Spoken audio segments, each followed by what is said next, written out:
You think you're not good enough, not smart enough, not talented enough, and slowly you start believing it. At first, it's just a thought. Then it becomes a habit. Then it becomes your identity. You stop speaking. You stop trying. You stop showing up. Not because you can't, but because you think you can't. And that belief is more dangerous than failure. Because failure teaches you something, but self-doubt stops you before you even begin. It whispers in your mind, you're not ready. You're not like them. You'll mess this up. And the worst part is, it sounds like truth, but it's not. It's just fear wearing the mask of logic. Self-doubt grows in silence. The more you stay in your comfort zone, the stronger it becomes. Because your mind starts thinking, this is safe, everything else is dangerous. So you avoid challenges, avoid risks, avoid growth. And slowly your world becomes smaller. While others take chances, you stay stuck, watching from the sidelines, comparing yourself, doubting yourself, questioning everything about you. But here's something most people don't understand. Confidence is not something you have, it's something you build. And it is built through action. Not perfect action, messy action, uncertain action, uncomfortable action that scares you a little. Because every time you act, you break a small piece of doubt. Every step forward weakens that voice in your head. And every small win builds evidence that you can. You don't need to feel ready. You don't need to feel confident. You just need to start. Because confidence doesn't come first. It comes after the attempt, after the struggle, after the effort. Most people get this wrong. They wait. They wait for the perfect moment. They wait to feel confident. They wait to feel ready. And that moment never comes. Because confidence is a result, not a requirement.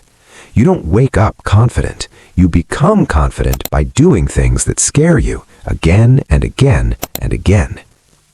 Self-doubt will not disappear overnight. It will come back again and again, even when you improve, even when you grow, even when you succeed.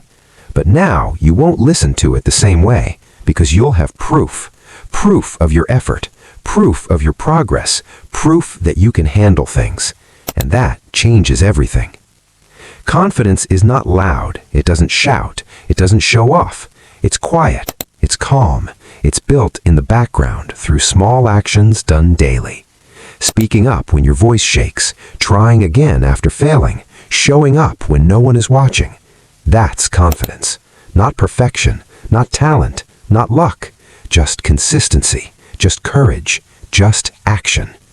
Every time you avoid something, your fear grows stronger. Every time you face it, your confidence grows stronger. It's a simple trade, fear or growth, comfort or progress. You choose. You always choose. So today, don't try to change everything. Just do one thing, one small thing that your mind is telling you not to do. Speak, start, try. Even if your hands shake, even if your voice cracks, even if it feels uncomfortable, do it anyway. Because that one step is more powerful than 1,000 thoughts. And if you repeat that day after day, you won't even notice when confidence replaces doubt. It won't happen suddenly. It won't feel magical. But one day, you will act without overthinking. You will speak without fear. You will try without hesitation. And you'll realize you didn't become confident overnight. You built it, step by step, action by action. And the doubt that once controlled you no longer has power over you. So stop waiting, stop overthinking, stop doubting, and start. Because confidence is not found, it is created.